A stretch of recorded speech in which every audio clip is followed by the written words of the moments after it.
Section 3.7 related weights. There are two objectives in this section. First is we try to see the how related weights could be helpful to solve real life problems. So when solving application problem where we need to use derivative where we have given more than one variable, first of all we need to find out the relation between those variables. And by using the rates of change of one of the variable with respect to time, we can also find the rate of change of another variable with respect to time. These are some tips we can use while solving related rate problems. Whenever it's possible, try to draw a picture.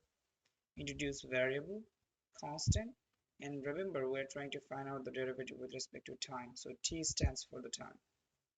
So after that, find out equation or information like numerical information like values, and then finally just you need to find out what you have asked.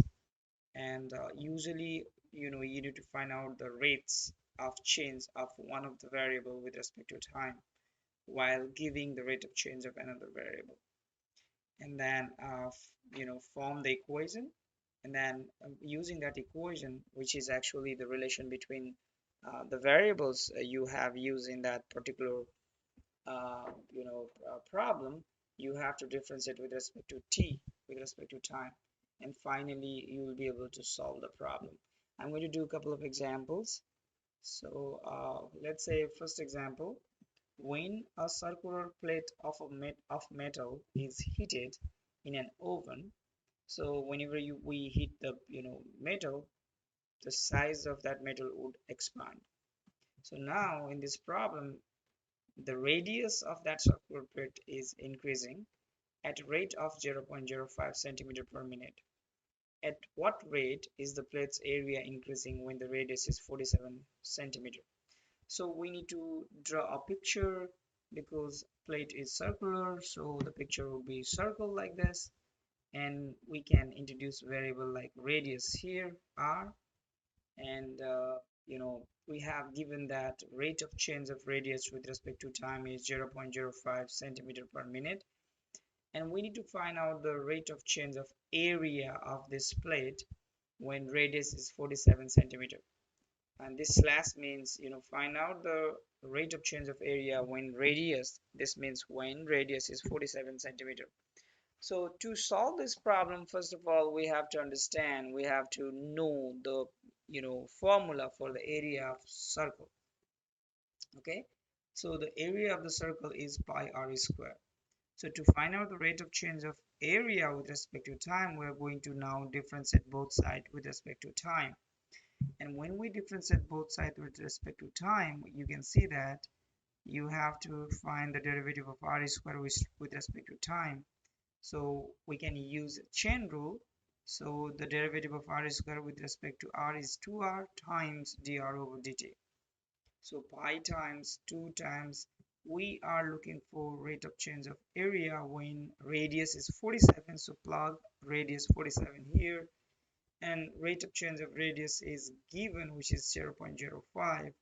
By plugging all this value, we can find the answer is 4.7 pi centimeter square per minute. Make sure that because you are looking for the rate of change of area with respect to time, the unit would be area of the excuse me, the unit of this rate would be the unit of the area over the unit of the time. Okay, let's look at another example. 13 feet ladder is leaning against a house when its base starts to slide away. By the time the base is 5 feet from the house, the base is moving away at the rate of 20 feet per second. And these are the three questions we have to answer. So first of all, there is a house like this, and there is a ladder of 13 feet long ladder, which is just standing somewhere here, and then it's sliding down. Now let's assume that the height of this top of the ladder here is h, and then x is the bottom of the ladder. X is the distance of the bottom of the ladder from the house. So when this ladder is sliding down, this x keep grows, right? This the value of x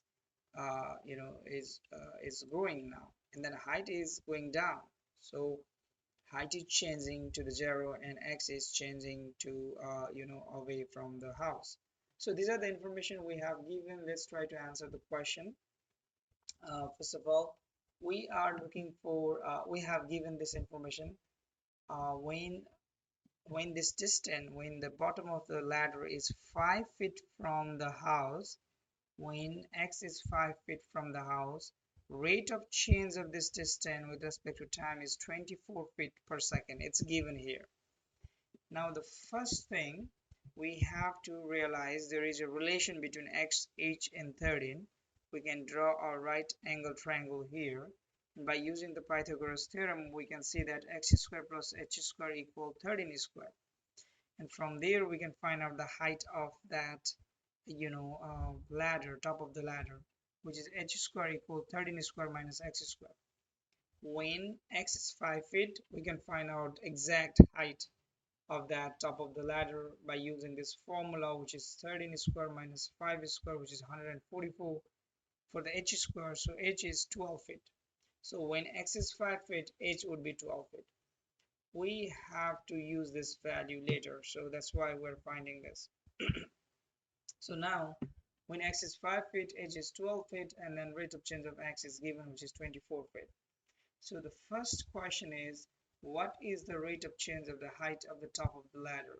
So that means, what is the rate of change of this variable h? So now to find out that information, we need to use this equation where we have relation between x and h.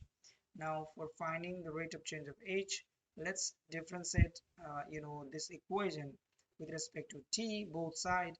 While finding the derivative, we have to use the chain rule. Okay, so the differentiation gives you on the left side 2x times dx over dt plus 2h times dh over dt, and then derivative on the right side is 0. So this is the equation we're going to solve for dh over dt. So we need to bring this term on the right side and then divide both sides by 2h, and because there is a 2 here and there is a 2 here, they will be cancelled out. So dh over dt would be negative x over h times dx over dt. Now for finding the rate of change of height, when x is 5 feet and height is 12 feet and dx over dt is 24 feet, we can apply this value here. So, and after doing the calculation, we are going to see that it's negative 10 feet per second.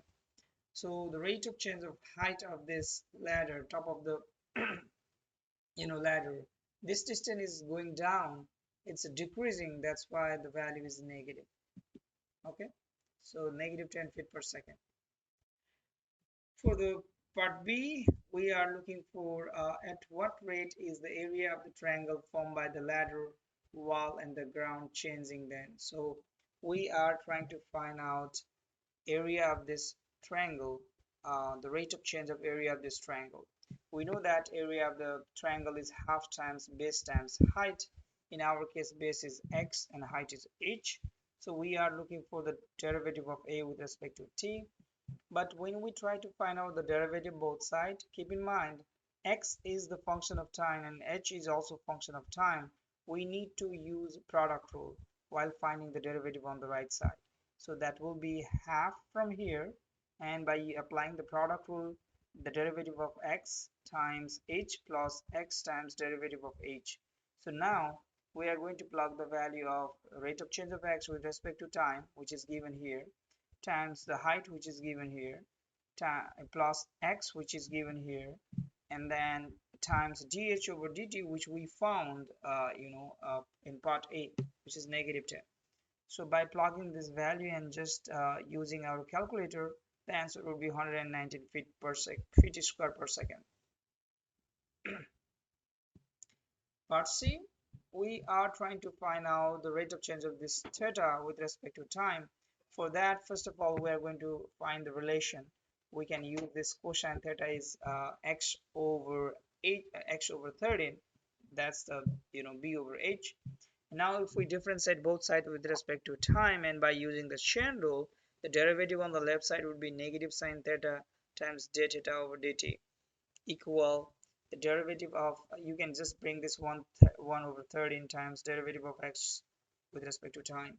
Now we need to solve for d theta over dt. For that we need the value of sine theta, and as we know that for that right angle triangle, if you look at that triangle again, theta, there is a 13, there is a 12 when x is 5. So exactly we are looking for the derivative of theta with respect to time when x is 5. That means sine theta is 12 over 13. So by plugging the value of sine theta back here, if you just divide both sides by negative sine theta, this negative sine theta comes on the right side. And after plugging the value of sine theta using this formula, and then after cancellation, the answer would be -2 radian per second. Keep in mind, because theta is in radian, so the derivative of theta with respect to time, the unit is always the ratio of the unit on the, of the variable on the top and variable on the bottom. So the theta is decreasing, theta is going down as height goes down. So one more problem. A spherical balloon is inflating with helium at a rate of 200 pi feet cube per minute. So remember, it's a feet cube per minute, so that means it's a rate of change of volume. Now question is, how fast is the balloon's radius increasing at the instant the radius is 5 feet? And then second question is, how fast is the surface area increasing? To solve this problem, first of all, we have to know the formula. If you have balloon like this, a spherical balloon like this, then volume of this spherical balloon can be found by using this formula, V equals 4 over 3 times pi r cube.